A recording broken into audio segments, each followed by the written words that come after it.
Alhamdulillahi Rabbil Alamin. Wassalatu wassalamu ala asyrafil anbiya'i wal mursalin wa ala alihi wa ashabihi ajma'in.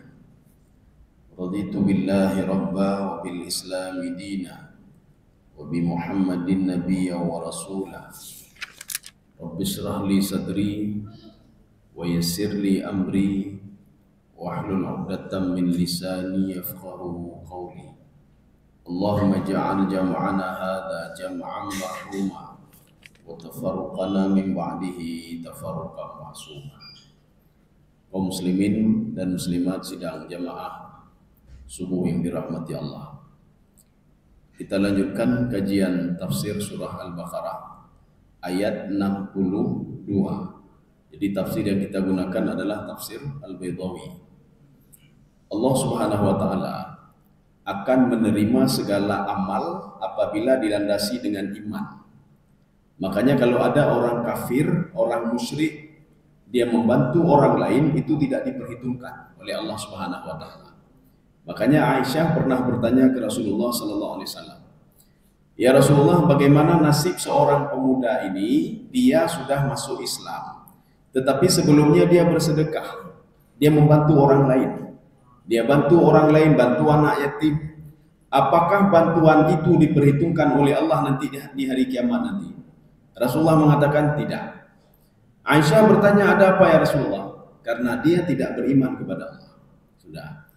Tidak cukup dengan iman saja. Ada orang sudah beriman kepada Allah Subhanahu wa taala, tetapi harus ada dua hal lagi. Apa itu? Ikhlas dan benar. Amal yang dilakukan itu ikhlas karena Allah dan benar. Jadi salat itu tidak dengan beriman saja.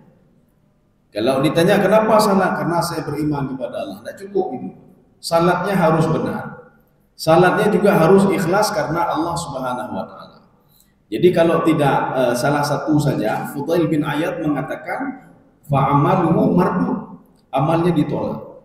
Kita ikhlas berangkat dari rumah menuju ke masjid untuk salat. Kita ikhlas karena Allah. Tetapi pelaksanaan salatnya tidak benar. Dari bacaan tidak benar, wudu tidak benar, ruku tidak benar, sujud tidak benar, maka salatnya itu ditolak oleh Allah Subhanahu wa taala.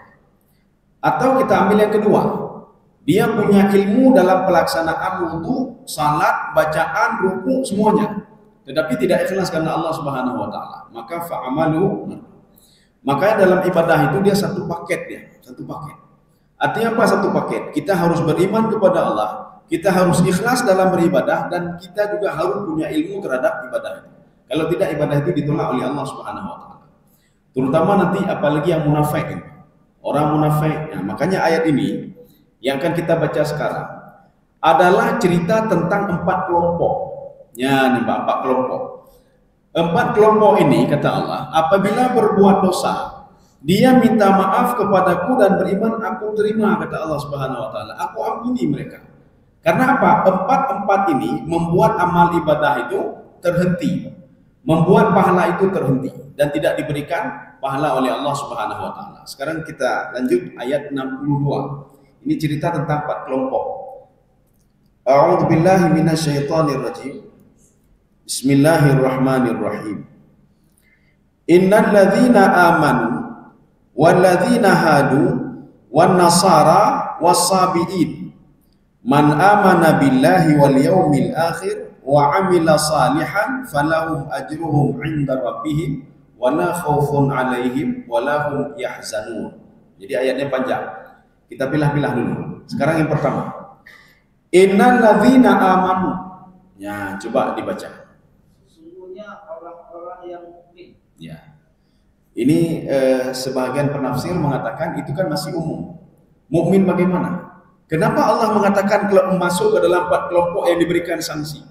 Apakah orang mukmin diberikan sanksi juga oleh Allah? Karena jawabnya di sini apa? Kalau mereka beriman. Apakah orang beriman belum beriman lagi? Maka di dalam tafsir Baydawi, ini kalau kita merujuk ke tafsir Baydawi, yang dimaksudkan innal ladzina amanu bi alsinatihim. Mereka beriman dengan lidah saja. Maksudnya apa? Sesungguhnya orang munafik, ini munafik. Jadi artinya dia beriman dengan lidahnya saja. Karena Syekh Asy-Syanqiti di dalam kitab beliau Al-Aqaid As-Salafiyah itu iman terkait dengan 3 hal. Kalau kurang dari 3 hal maka dia diragukan keimanannya kepada Allah Subhanahu wa taala. Yang pertama, yata'allaqu bil qalbi. Dia harus hatinya yang beriman. Dia yakin kepada Allah Subhanahu wa taala. 1. Kemudian yang kedua, al-sinah. Jadi harus dengan talaffuz, diucapkan dengan lidah. Asyhadu an la ilaha illallah, atau dia mengakui, saya akui kalau ini benar, saya akui ini haram, saya akui ini wajib, salat itu wajib, harus dengan mulutnya. Kemudian yang ketiga, bil jawarih, dengan anggota tubuh. Arti dengan anggota tubuh bagaimana? Dia sudah beriman dengan hatinya. Dia lafazkan dengan lidahnya, saya beriman kepada Allah, saya yakin kepada Allah, salat itu wajib, maka dia salat. Dengan apa dia lakukan? Dengan anggota tubuhnya. Itulah orang beriman. Maka yang masuk kategori innalladzina amanu di sini sesungguhnya orang yang beriman dengan lidahnya saja. Siapa itu? Orang munafik. Ya, orang munafik. Jadi makanya kalau orang munafik itu kan berbahaya sekali. Berbahaya apa? Dia salat, dia melafazkan dengan lidahnya, dia beribadah. Tetapi apa? Dia tidak beriman, hatinya tidak beriman kepada Allah Subhanahu wa taala. Jadi makanya banyak ketika Rasulullah sampai ke Madinah, itu Abdullah bin Salul ya, Abdullah bin Ubay bin Salul. Dia sangat bersama Rasulullah, berjihad bersama Rasulullah. Tapi Allah mengatakan apa? La ilaha ula'i wa la ilaha ula. Itu orang munafik itu tidak masuk kelompok kamu ya Muhammad dan tidak termasuk kelompok orang kafir atau orang musyrik. Di mana mereka sendiri? Sehingga nerakanya juga sendiri. Innal munafiqina fit tarkil asfali minan nar. Orang munafik itu pada neraka paling bawah. Berarti inna di sini ini isbat namanya. Arti isbat, Allah ingin menguatkan rugi jadi orang munafik. Tidak ada manfaat kalau kalian ngomong saja dengan mulut, tidak ada manfaat. Karena ada orang pandai ngomong dengan mulut tapi tidak berbuat. Bahkan hatinya tidak beriman kepada Allah Subhanahu wa taala. Jadi yang pertama, Allah ingin menguatkan. Ini isbat di dalam Al-Quran inna ini. Ada 1960 sekian kali disebutkan oleh Allah dalam Al-Quran. Maknanya apa? Hampir sepertiga ayat Al-Quran itu berisi isbat. Berisi menguatkan. Untuk apa dikuatkan? Supaya manusia itu yakin. Kalau orang munafik bertaubat diterima taubatnya oleh Allah. Kalau orang munafik itu bisa dia itu masuk ke dalam surga dengan syarat-syarat tertentu. Dia beriman kepada Allah. Iman yang dimaksud apa? Bertaubat kepada Allah Subhanahu wa taala. Ini kelompok pertama. Sekarang kelompok kedua. Walladzina hadu. Ya, coba dibaca lagi. Orang-orang Yahudi.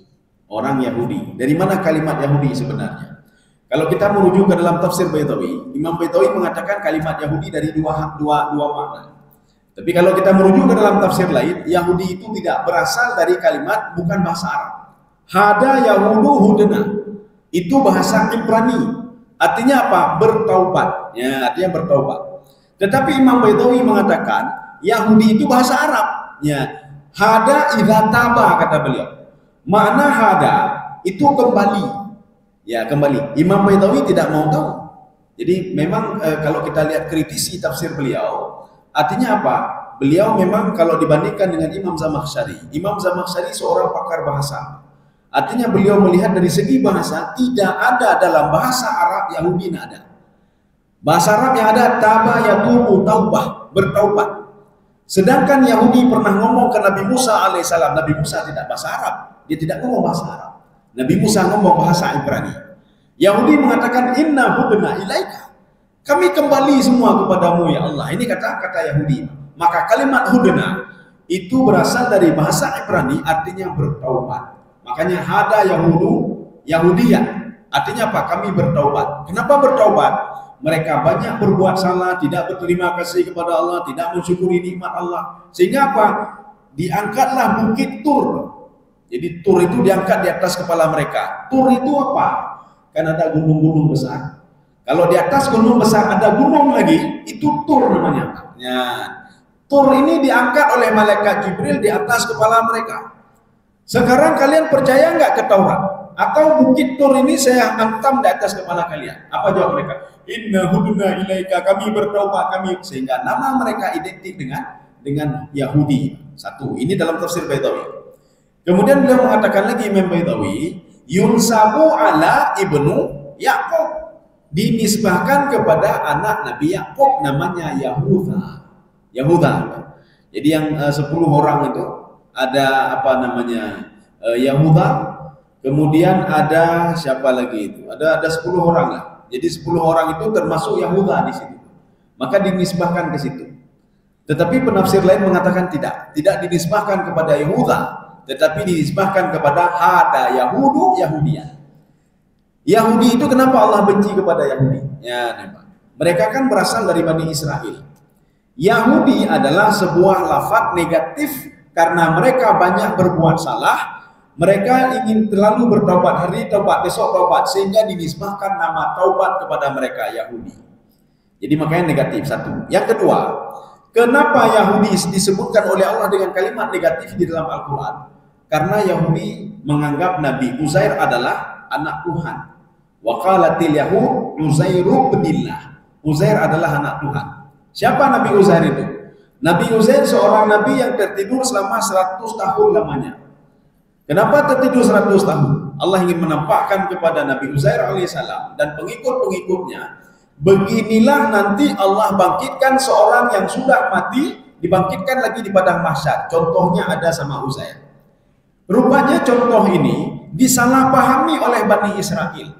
Bani Israel mengatakan begitu hebat Nabi Uzair, bisa tidur 100 tahun lamanya dan dia bangun kembali, sehingga mereka mengatakan Uzair anak Tuhan.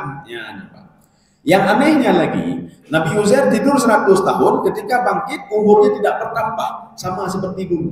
Ya, sama seperti dulu. Sehingga apa? Orang-orang yang hidup pada masa beliau sudah tidak ada lagi, sudah meninggal. Makanya yang hidup pada masa beliau, yang dulu masih kecil-kecil dan hidup pada masa beliau, dan beliau masih muda, tidak bertambah umurnya. Inilah yang apa namanya nanti ketika manusia dibangkitkan di padang mahsyar juga demikian. Tatkala kita meninggal dunia, nanti waktu dibangkitkan oleh Allah dengan tubuh yang sama, dengan tangan yang sama, tidak ada perubahan sama sekali, tidak ada perubahan. Kita meninggal pada usia 50 tahun, ketika dibangkitkan oleh Allah pada usia seperti itu juga, tak kalah kecuali nanti ketika dimasukkan ke dalam surga. Kenapa demikian? Untuk mempertanggungjawabkan apa yang sudah kita lakukan selama 50 tahun ini. Ada orang meninggal pada usia 60 tahun, dibangkitkan pada usia juga 60 tahun nanti di padang mahsyar. Dan dengan tangan yang sama, anggota tubuh yang sama. Untuk apa? Untuk mempertanggungjawabkan apa yang sudah dilakukan selama 60 tahun. Makanya nanti di dalam Al-Quran Allah menyebutkan, ini di dalam tafsir Ibnu Abbas, yauma idzin tuhadditsu akhbaraha. Nanti tangan semua anggota tubuh akan ngomong. Berapa tahun dia sudah hidup tangan ini? 60 tahun. Maka selama 60 tahun dia cerita apa yang sudah dia lakukan. Mulut ini begitu, dia menceritakan saya sudah buat ini, saya riba orang lain. Mata ini begitu juga, saya sudah lihat maksiat selama 10 tahun. Umur 60 tahun dipelotong oleh maksiat.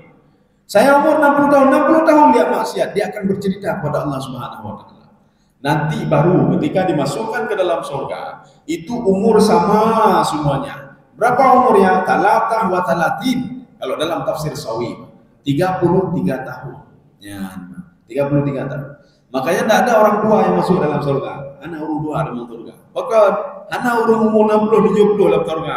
Semua umurnya 33 tahun. Sama semuanya. Ini kelompok yang kedua. Maka kelompok ini dilaknat oleh Allah. Tetapi kata Allah, kalau mau bertaubat saya terima, saya maafkan. Ya. Kita jangan salah memahami. Ada sebuah ayat Al-Quran, semua dosa kalian itu diampuni oleh Allah kecuali dosa syirik. Itu apa maksudnya? Ya, dosa diampuni kecuali syirik. Maka kita jangan salah nanti. Ketika seorang ingin bertobat, oh anda terima bertobat karena ada syirik pada Allah. Bukan itu maksudnya. Maksud tidak diterima diterima semua kesalahan kalian kecuali syirik itu ketika nanti dimasukkan ke dalam neraka. Ketika masuk ke dalam neraka, seorang itu akan dikeluarkan dari dalam neraka kecuali orang syirik. Orang syirik akan kekal terus di situ. Tapi kalau seandainya dia seorang mukmin yang bermaksiat, dia akan dikeluarkan. Tapi dengan cara jangan syirik. Kalau ada syirik tidak ada obat, maka dia akan kekal terus di dalam neraka. Kecuali nanti ada keputusan Allah untuk mengeluarkan dia. Masya Allah. Orang yang dikehendaki oleh Allah untuk bisa keluar, maka dia bisa keluar. Kalau tidak bisa keluar, terus di dalam neraka. Kaum muslimin sedang jemaah yang dirahmati Allah. Ini kelompok yang kedua. Sekarang kelompok yang ketiga, wan nasara, ya. Orang Nasrani. Ini apa Nasrani ini, Pak? Pertanyaannya, apakah Nabi Isa diutus untuk Nasrani? Tidak. Di dalam Al-Quran Nabi Isa mengatakan begini, wa rasulan ila bani Israel. Saya rasul untuk Bani Israel.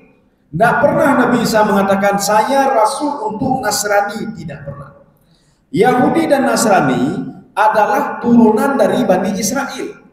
Bani Israel anak Nabi Yakub alaihissalam. Ketika mereka bertobat, berbuat kebaikan, bertobat, maka dipanggil dengan Yahudi. Satu kelompok lagi, ya ini kapan muncul Nasrani? Duluan muncul Yahudi, baru Nasrani. Yahudi muncul pada masa Nabi Musa alaihissalam. Jadi cerita diangkat Bukit Tur itu pada masa Nabi Musa alaihissalam. Sedangkan muncul Nasrani pada masa Nabi Isa. Kenapa muncul Nasrani? Ketika Yahudi, jadi waktu dikirim Nabi Isa sebagai Nabi dan Rasul, Nabi Isa mengatakan kepada penyeleweng-penyeleweng yang sudah menyelewengkan isi Taurat, saya akan meluruskan kembali isi Taurat itu. Isi Taurat yang sudah kalian otak-atik, kalian katakan ini dari sisi Allah, padahal bukan dari sisi Allah. Marah Yahudi. Karena Yahudi marah, maka mereka akan membunuh Nabi Isa alaihissalam. Ketika mereka akan membunuh Nabi Isa alaihissalam, padahal Nabi Isa termasuk keturunan Bani Israel juga. Ketika mau dibunuh apa? Jawab kata satu kelompok, nahnu ansarullah. Kami akan menolongmu demi agama Allah ini. Ya, maka menolong itu bahasa Arabnya Nasara, ya Nasara. Maka dinisbahkan menjadi Nasrani. Itu ada 12 orang yang loyal terhadap Nabi Isa alaihissalam. Disitulah muncul Nasrani, Pak. Muncul kalimat Nasrani.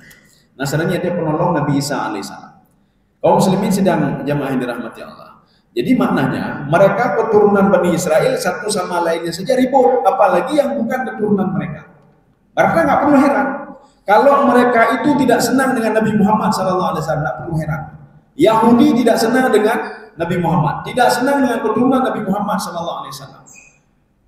Kenapa? Karena Nabi Muhammad bukan keturunan Yahudi, bukan keturunan Bani Israel, tetapi keturunan Nabi Ismail alaihissalam. Ini Nasrani. Nasrani juga dilaknat oleh Allah. Kenapa dilaknat? Nasrani mengatakan Isa binullah, Isa itu adalah anak Tuhan. Bahkan di dalam tafsir Baitawi disebutkan ada beberapa kelompok di dalam Nasrani itu. Kelompok yang pertama, mereka mengakui kalau Nabi Isa Tuhan. Ya, yang lebih parah lagi. Nabi Isa sebagai Tuhan. Kelompok yang kedua, mereka mengakui kalau Nabi Isa itu sebagai anak Tuhan. Kelompok yang ketiga, man yattahim anna Isa huwa abdul min ibadillah. Nabi Isa adalah hamba daripada hamba Allah Subhanahu wa taala. Makanya kita jangan salah paham juga nanti. Ada kelompok-kelompok Nasrani tertentu yang mereka masih mengakui kalau Nabi Isa itu bukan Tuhan. Tetapi Nabi Isa adalah anak Tuhan. Ini juga dibuktikan di dalam Injil, dibuktikan di dalam Taurat. Kalau Nabi di dalam Taurat, di dalam Injil dan di dalam Al-Qur'anul Karim. Kalau Nabi Isa mengatakan inni Abdullah, saya adalah hamba Allah Subhanahu wa taala. Ausani bis salati waz zakah. Saya disuruh oleh Allah untuk mengajak Bani Israel itu untuk salat dan bayar zakat. Ya. Maknanya salat itu bukan suatu hal yang asing bagi kita. Sebelumnya sudah ada salat. Sebelumnya sudah ada zakat. Ini 4 kelompok ini Allah mengatakan. Oh, ada satu lagi. Wasabiin. Ya, coba dibaca nih. Orang-orang sabiin. Ya, apa itu sabiin? Ya. Sabiin ini begini. Sabiin ini menghun hati Pak. Enggak enak di agama ini, pindah lagi sana. Enggak enak di Islam, pindah lagi sana. Enggak enak lagi, pindah lagi sana. Itu pemahaman pertama. Ini dalam tafsir Sya'rawi. Pemahaman yang kedua, hum ya'buduna ghairallah. Mereka menyembah selain Allah. Dua. Pemahaman yang ketiga, mereka menyembah bintang. Mereka menyembah malaikat. Ya, malaikat disembah, mudah dan terbuka ya, Pak. Ya, tembah malaikat. Sedangkan Allah Subhanahu wa taala disebutkan di dalam Taurat, disebutkan dalam Injil, tapi mereka tidak menyembah Allah Subhanahu wa taala. Ini menyembah malaikat. Makanya sabiin itulah identik dengan 4 hal tadi. Tetapi banyak yang mengatakan ya'budunal kawakib, mereka menyembah bintang. Kenapa menyembah bintang? Karena bintang itu memberikan manfaat kepada mereka. Manfaat apa? Apakah sabiun sudah ada pada masa Rasulullah? Ada pada masa Rasulullah. Makanya pada masa Rasulullah SAW, sebelum datang Islam itu, ada kelompok yang percaya kepada bintang. Bagaimana percaya kepada bintang? Nama bintang itu Syi'ra namanya. Bintang Syi'ra adalah bintang yang memberikan sinyal kepada manusia. Kalau sekarang sedang musim apa namanya, ikan. Sekarang ada ikan di laut, sekarang pasang, sekarang surut, air surut. Maka mereka itu karena bintang memberikan manfaat, akhirnya mereka menyembah bintang. Ketika itu Allah mengatakan, Ana Rabbu Syi'ra, yang menciptakan bintang itu saya, yang mengarahkan bintang itu saya, yang menyembunyikan bintang itu saya, yang menampakkan bintang juga saya. Sebenarnya kalian tidak boleh menyembah bintang, tapi sembahlah yang menciptakan bintang itu sendiri. Siapa? Yaitu saya, kata Allah Subhanahu wa Ta'ala. Ini kelompok sabiun namanya. Sabi, ya sabi. Jadi berbeda dengan munafik. Munafik beda. Berbeda dengan Yahudi, berbeda dengan Nasrani. Yahudi konsisten mereka itu mengatakan Nabi Uzair sebagai anak Tuhan. Kemudian ini begitu juga. Nasrani konsisten mereka kalau mengatakan Isa itu anak Tuhan. Walaupun sebagian ada mengatakan itu hamba daripada hamba Allah Subhanahu wa Ta'ala. Tetapi sabiun mereka menyembah, termasuk menyembah matahari, itu sabiun. Menyembah batu juga sabiun. Ya. Ini 4 kelompok ini sudah mewakili kelompok yang lain. Kelompok musyrik sudah diwakili oleh sabiun, diwakili juga oleh Nasrani, diwakili juga oleh Yahudi. Kemudian orang yang ngomong-ngomong saja, pandai ngomong, kemudian berbuat, tapi ini sudah mewakili kelompok munafik ini, orang munafik. Orang munafik dengan segala pembagian-pembagiannya, ini sudah masuk kelompok-kelompok ini. Apakah dia ngomong saja? Apakah dia berjanji kemudian mengingkari? Ataukah dia itu apa? Dipercaya dan berkhianat? Itu sudah mewakili semuanya. Maka Rasulullah mengatakan, dari 3 ciri kelompok orang munafik, 1 saja ada pada seorang mukmin, dia sudah jadi orang munafik. Dia orang salat, dia orang beribadah, dia orang tahajud, dia umrah, dia haji, dia melakukan sesuatu untuk mendekatkan diri kepada Allah. Tetapi kata Rasulullah, 1 saja ada sama dia di antara 3 itu, maka sudah ada sifat munafik di dalam hati dia. Urung temayang tapi pengengkau, urung temayang, urung beribadah, tetapi ketika diamanahkan sesuatu dia berkhianat. Munafik juga namanya. Ya, jadi tidak mesti munafik itu hanya seperti Abdullah bin Ubay bin Salul yang beribadah, tapi hatinya tidak apa namanya. Bukan itu saja. Termasuk orang yang tidak amanah, itu juga termasuk yang munafik. Ini mereka 4 ini. Allah mengatakan, Man amana billahi wal yaumil akhir. Ya, coba dibaca. Siapa saja di antara mereka yang benar-benar beriman kepada Allah. Ya, terus dan hari akhirat. Dan hari kemudian. Ya, sudah. Kalau mereka itu, ini kalimatnya sebenarnya panjang nih, Pak. Ini namanya ijaz hasaf. Ijaz hasaf bagaimana? Barang siapa yang beriman kepadaku, dengan dia beriman, maka dia bertobat kepadaku, tidak ingin mengulanginya lagi sifat munafiknya, Yahudinya, Nasraninya, atau Sabiunnya. Ya, jadi dia bertobat kepadaku, kata Allah. Ini diterangkan di dalam sebuah hadis kursi. Allah mengatakan sebesar apapun dosa, tapi dengan syarat, kata Allah, kalau kamu bertobat dengan syarat tidak syirik lagi kepadaku, maka aku ampuni dosamu walaupun seluas langit dan bumi, kata Allah Subhanahu wa Ta'ala. Ada seorang pemuda mendatangi Rasulullah. Ya Rasulullah, dosa saya besar sekali ya Rasulullah. Rasulullah mengatakan, sebesar apa dosa?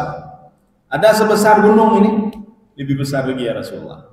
Ada sebesar bumi ini? Lebih ya Rasulullah. Sebesar apa? Ada seluas langit dan bumi? Lebih besar ya Rasulullah. Rasulullah, celaka kamu, apa dosamu, kata Rasulullah. Ya Rasulullah, saya setiap ada orang meninggal dunia ya Rasulullah, saya gali kubur dia, saya ambil kain kafan dia, saya jual ya Rasulullah, dan saya setubuhi dia ya Rasulullah. Rasulullah mengatakan apa? Celaka kamu, kata Rasulullah, celaka kamu, tidak diampuni dosamu oleh Allah. Ketika itu Nabi Muhammad SAW diberikan peringatan oleh Allah, ya Muhammad, sebesar apapun dosa dia, rahmatku lebih besar lagi daripada dosa dia. Lo pemaaf ya Muhammad. Tapi dengan syaratnya, dengan syarat. Hana ulangi lagi. Dan dengan syarat tidak syirik kepadaku, kata Allah Subhanahu wa taala. Tidak syirik kepada. Tapi kalau orang tetap syirik kepada Allah, maka jangan pernah harap diampuni dosa. Seorang pembunuh kita lihat di dalam kitab Riyadhus Shalihin. Dia sudah membunuh 100 orang. Makanya setiap ini dia datang ke ulama. Waktu dia membunuh 98 orang, dia datang ke ulama. Ini bagaimana? Saya sudah membunuh 98 orang. Apakah dimaafkan oleh Allah? Jauhi ulamanya. Celaka kamu. Tidak akan dimaafkan kamu. Ulama-ulamanya tidak takut. Jadi dipotong lehernya. Sudah 99. Datang lagi dia ulama yang ke-100. Bagaimana saya kalau saya bertobat, diterima tobat saya? Tidak, celaka kamu. Ulama yang 100 ini dipenggal lehernya juga. Datang ke ulama selanjutnya. Dia mengatakan apa? Wahai ulama, saya sudah membunuh 100 orang. Apakah kalau saya bertobat kepada Allah, tobat saya diterima oleh Allah? Ulama tadi mengatakan sebesar apapun dosamu, rahmat Allah lebih besar lagi daripada dosamu. Mudah tadi pembunuh tadi. Akhirnya pisaunya itu, pedangnya jatuh ke bawah dan dia jatuh ke bawah. Dan dikatakan, apa harus saya lakukan? Kamu bertobatlah kepada Allah dan pergilah ke sebuah kampung, yang di kampung itu mereka selalu berbuat kebaikan-kebaikan. Mudah-mudahan kamu itu kebaikan mereka itu menular pada kamu. Pergilah ke kampung itu. Akhirnya dia pergi ke kampung dan kamu jangan pernah membunuh lagi. Ketika dia pergi ke kampung itu kan di tengah jalan dia meninggal dunia. Ketika itu malaikat turun. 2 malaikat, 1 malaikat mengatakan dia penghuni neraka. Kenapa? Dia belum bertobat lagi, belum sampai ke tempat itu lagi. Dijawab 1 malaikat lagi, dia sudah berniat untuk bertobat kepada Allah. Kamu pakai 2 malaikat. Akhirnya turun 1 malaikat lagi. Malaikat yang ketiga mengatakan, sekarang kita ukur saja. Tempat dia berbuat maksiat, dengan tempat yang akan dia pergi tujuan akhir dia. Sekarang kita lihat, dia ketika di tengah-tengah, lebih jauh mana? Apakah jauh dengan tempat maksiatnya atau lebih dekat dengan tempat dia ingin berbuat baik? Setelah diukur dia lebih dekat lagi ke sana. Akhirnya apa? Malaikat mengatakan dia termasuk penghuni surga. Dia dimaafkan dosanya oleh Allah Subhanahu wa taala. Maka Allah mengatakan dalam Al-Qur'an, "Alladzina jahadu fina lanahdiyannahum subulana." Seorang yang ingin mencari jati dirinya. Bagaimana mencari jati dirinya? Maka dia selalu istighfarnya menjadi jati diri nama. Dia salat, dia ibadah. Nyampe dah fikir katanya orang ibadahnya untuk apa? Lo ibadah apa nanti supaya untuk Allah. Karena perlu Allah ibadah katanya. Kita salat untuk diri kita sendiri, supaya kita mengenal siapa kita sebenarnya. Baik lalai keminta dunia sampai mendrodo anak terholi. Ketika kita mengejar dunia, kita nggak kenal lagi siapa diri kita. Kenapa kita nggak kenal? Sakit anak sakit, yang penting peng yang penting. Jak pokoknya jak lagi gede, jak gede, bahaya pikir sakit ni pak. Yang pikir peng belanya ni pak, peng bela tanah beluahnya fikir. Nanti terakhir baru kahek. Yang kahek baru itu berdoa pak. Makanya kita didikan untuk salat. Salat untuk apa? Supaya kita mengenal diri kita. Dengan kita mengenal diri kita akan mengenal keluarga kita, mengenal Allah Subhanahu wa taala. Nyo ketika mengejar dunia, anu hana turile. Ino hana turile. Jangankan anu dari metro atau turile. Yang penting bermain peng, orientasinya apa? Dunia oriented.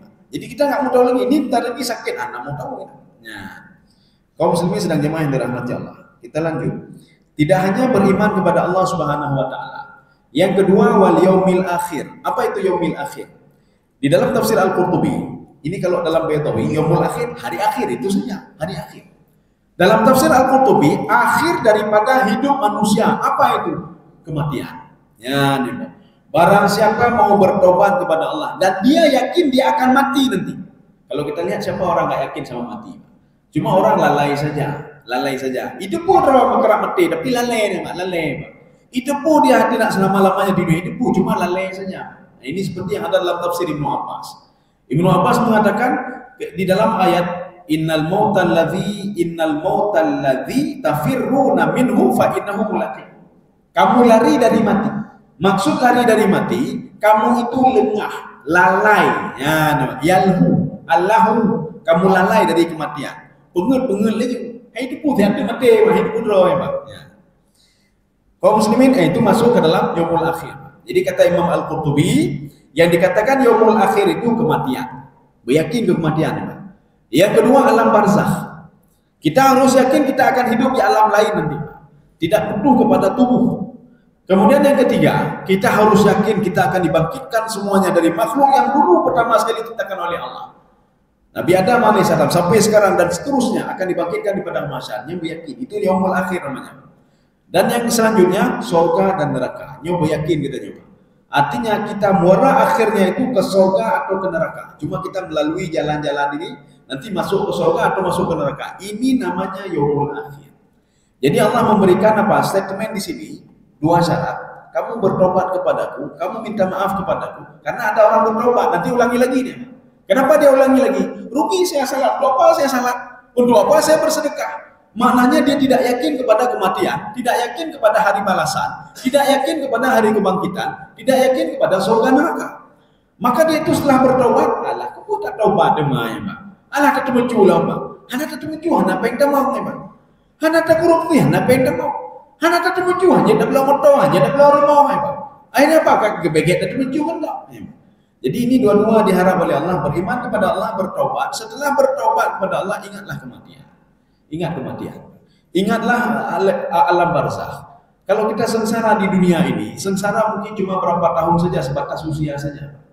Ada seorang lahir, baru lahir sudah sakit terus sampai meninggal dunia.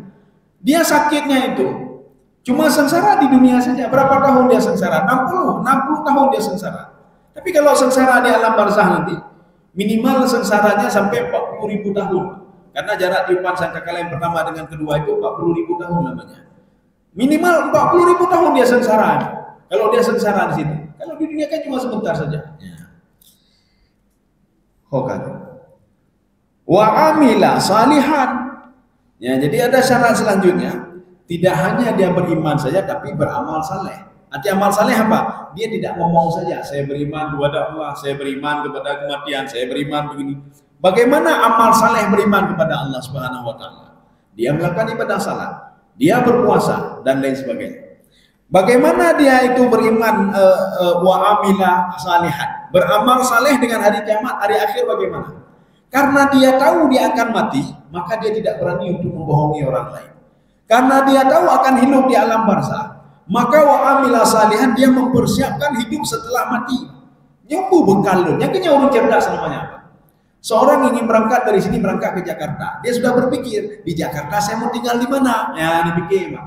Di Jakarta mau tinggal di mana? Saya mau kerja di mana? Apa yang saya lakukan di Jakarta? Maka dia persiapkan sedemikian rupa untuk bekal dia di Jakarta. Tetapi kalau orang bodoh, dia ingin pikir dia Pak. Perjalanan saja dari sini ke Jakarta, kita jauh banget nilai.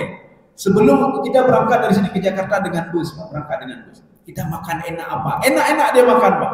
Berhenti di Medan dia makan enak-enak. Di Riau begitu juga, tidur di hotel dan lain sebagainya. Melanjutkan lagi perjalanan sampai ke Jakarta tidak ada apa-apa. Tempat tinggal tidak ada, apa-apa tidak ada, duit tidak ada. Maka dia minta tolong sama orang lain, tolong saya sebentar, duit ada lagi. Oh kape, sudah habis di tengah perjalanan. Yang dia persiapkan apa? Untuk di perjalanan saja. Dia tidak mempersiapkan sampai ke Jakarta mau kerja apa dan lain sebagainya.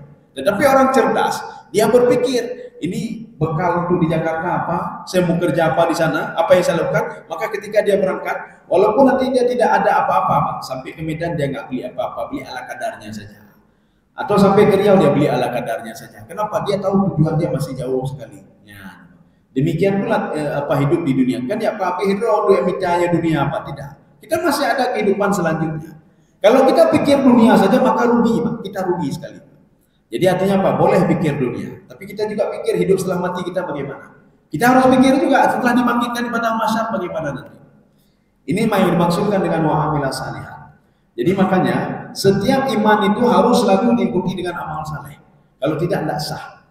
Jadi makanya Imam Syafi'i menambah satu lagi, iman dulu ya. Iman dulu dengan hati dulu. Setelah itu talafut, lafaz. Setelah itu amal saleh. Kalau tidak amal saleh maka yang lain itu batal semuanya. Sudah, kita lanjut. Falahum ajruhum 'inda rabbihim. Ya, coba dibaca lagi. Mereka menerima pahala dari Tuhan mereka. Iya, sudah. Kalau ingin dapat pahala bagaimana? Ini kita jangan salat sia-sia. Bagaimana caranya? Kita itu harus beriman dan beramal saleh. Ya, beriman amal saleh. Ini mencakup iman dan amal saleh ini. Amal saleh itu tidak diterima kalau tidak ada ikhlas dan benar. Ya, Mbak, ini kalau ingin dapat pahala. Jadi tidak ini salat-salat saja, tidak. Tetapi harus punya ilmu. Makanya ini terutama di bulan suci Ramadan. Paling enggak apa? Kita belilah buku, kita baca bagaimana wudhu yang baik, bagaimana salat yang bagus. Kita bisa belajar Al-Fatihah, bagaimana Fatihah yang bagus. Jangan rugi kita salat tidak pernah diterima salat kita. Jangan kita bersedekah nggak diterima sedekah kita. Kenapa? Syarat untuk bersedekah itu nggak ada di situ, Pak. Kenapa lagi? Karena dia itu bil manni wal adha, menyakiti hati orang lain, sedekah tidak dianggap oleh Allah. Kenapa demikian? Karena dia punya ilmu.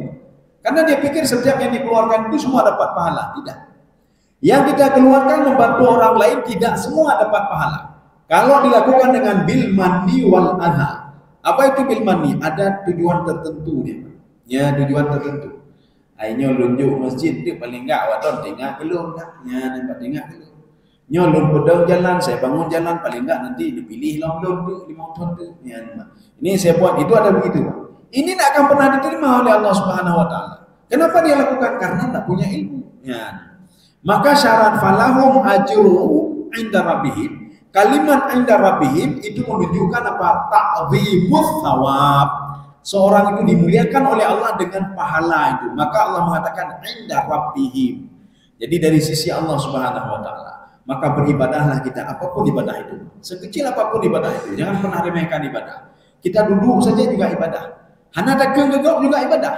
Maka ibadah itu bukan kelakuan saja kita ngomong baik-baik mengajak orang kepada kebaikan, bukan itu saja ibadah. Kita diam saja juga ibadah. Ya, Mbak, diam saja ibadah. Kenapa? Kalau kita ngomong pasti ngomong yang tidak-tidak. Kalau kita ngomong pasti ngomongin orang lain, lebih baik diam saja. Maka seperti yang Rasulullah katakan, walaupun ini hadis dhaif, tidurnya orang puasa itu ibadah, Mbak. Kenapa ibadah? Daripada dia bangun membatalkan puasa dia, nilainya tidak ada, buat ribut juga dengan orang lain, lebih baik tidur saja. Itu pahala namanya ibadah. Ya. Ya, ini yang penting sebenarnya yang terakhir ini penting. Kalau dia sudah beriman, dia sudah bertobat, dia sudah beramal saleh, wala khaufun alaihim wala hum yahzanun. Ya, ini sebagai penutup. Coba dibaca. Ada kekhawatiran terhadap mereka dan tidak pula mereka bersedih hati. Tidak ada khawatiran dan tidak bersedih hati. Ini apa maksudnya? Maka kita butuh kepada tafsiran. Kalau ini kita lihat biasa saja terjemahannya. Rupanya makna khaufun wala khaufun alaihim, kalian tak perlu gundah hidup di dunia ini. Lun rezeki lun bagi bantu, hana boleh gundah kalau sudah dia beriman pada Allah dan beramal saleh. Yang gundah itu orang apa itu? Orang munafik gundah. Orang yang ibadahnya tidak benar dia gundah kepada Allah. Yang tidak yakin dia gundah kepada Allah. Ini saya bagaimana sebentar lagi. Yang gundah kepada Allah. Tidak ada orang tua yang ingin menyakiti anaknya, Pak. Tidak ada. Orang tua sudah meminikan apa namanya? Ini kalau anak saya sekolah, dia sudah memikirkan. Ini biayanya bagaimana, dari mana? Sudah dipikirkan. Anaknya disuruh untuk nak jangan keluar rumah. Sudah dipikirkan orang tuanya untuk menjadi apa anaknya. Demikian pula Allah Subhanahu wa taala. Mewajibkan kita salat sudah memikirkan masa depan kita bagaimana kalau kita salat. Kalau tidak salat bagaimana? Jadi ada patuhi saja. Maka orang seperti ini la khaufun alaihim. Jangan takut kamu, tenang saja kamu. Ya. Ada juga yang menafsirkan la khaufun itu ketika mau mati sakaratul maut kamu jangan takut, kamu tenang saja. Inilah ucapan malaikat. Ya, sebelum kita ini kan ucapan malaikat. Kita lanjut sekarang yang kedua. La walahum yahzanun. La khaufun alaihim walahum yahzanun. Jangan takut ketika di dunia dan jangan gundah ketika di akhirat.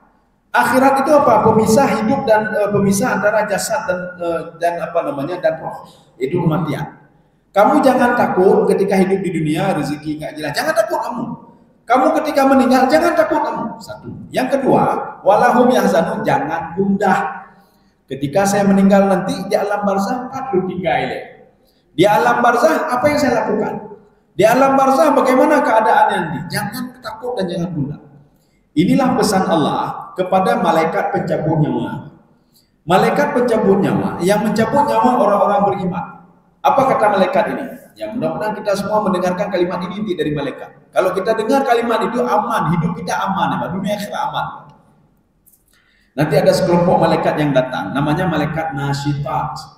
Nasyitat adalah kelompok malaikat yang mencabut roh orang-orang beriman, orang-orang taat pada Allah Subhanahu wa taala.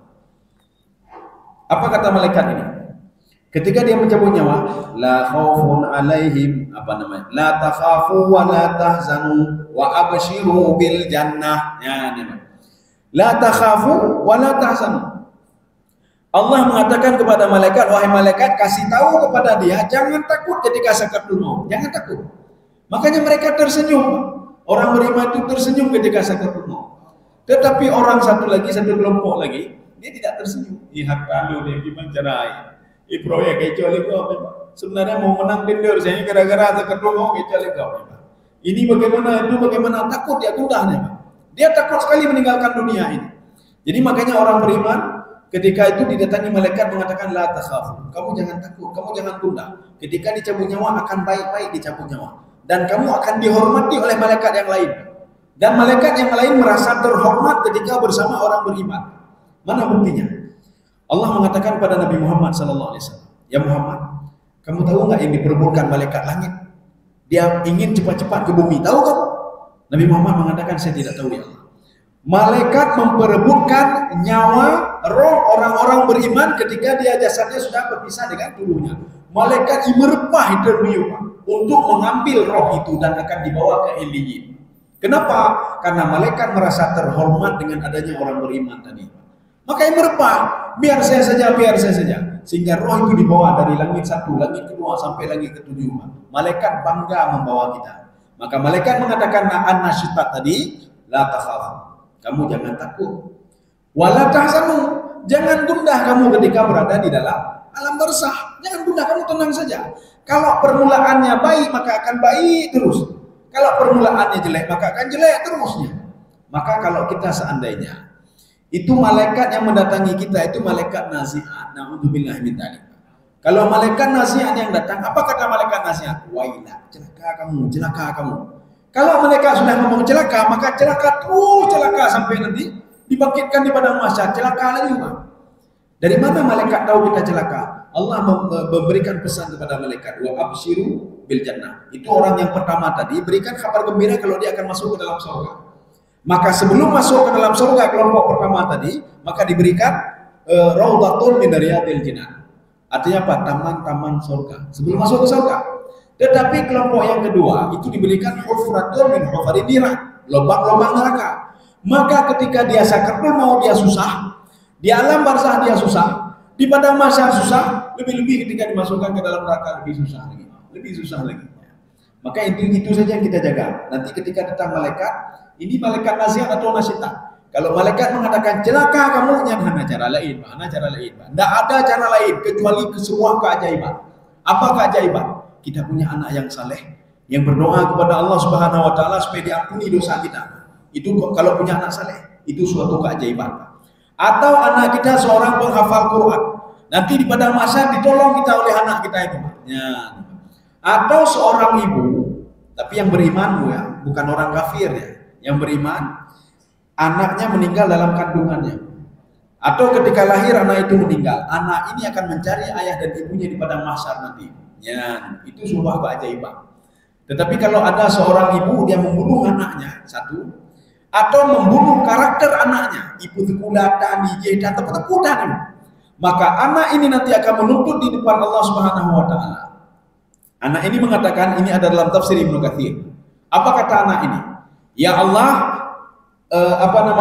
ini ibu saya, hadhihi ummi allati qatalatni. Ini ibu saya yang sudah membunuh saya. Yang pertama membunuh jasadnya. Yang kedua, ini ibu saya yang sudah membunuh karakter saya, sehingga dia tidak mengajarkan salat saya, tidak mengajarkan ibadah, dia membiarkan saya begitu saja. Lu murah-murah ya Allah. Saya tidak mau dia masuk ke surganya, kata Allah. Artinya apa? Kita ditahan masuk surga gara-gara anak ini. Maka ibadah itu nggak cukup sendiri ibadah. Kita juga mendidik anak juga ibadah.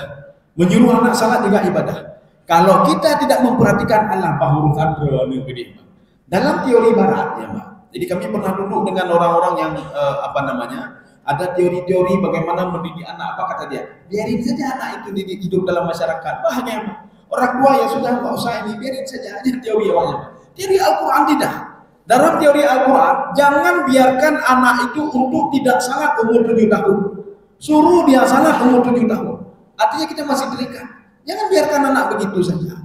Maka jangan sampai nanti kita membunuh karakter anak. Ya kemayang haji, jangan dua haji kaki urus. Anak ini akan menuntut kita nanti di padang mahsyar. Jadi makanya nanti artinya kelompok yang kedua, kemujizatan dari apabila punya anak yang saleh. Tapi kalau tidak, anak-anak pun haram.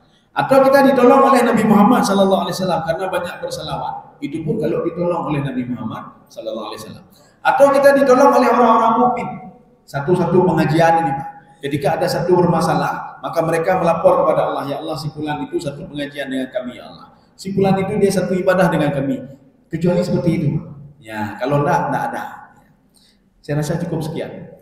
Insyaallah pertemuan selanjutnya kita lanjut ayat 63. Ini ayat 63 itu cerita tentang bagaimana kemarahan Allah Subhanahu wa taala mengangkat bukit Tur di atas kepala Yahudi, kebangkangan Yahudi.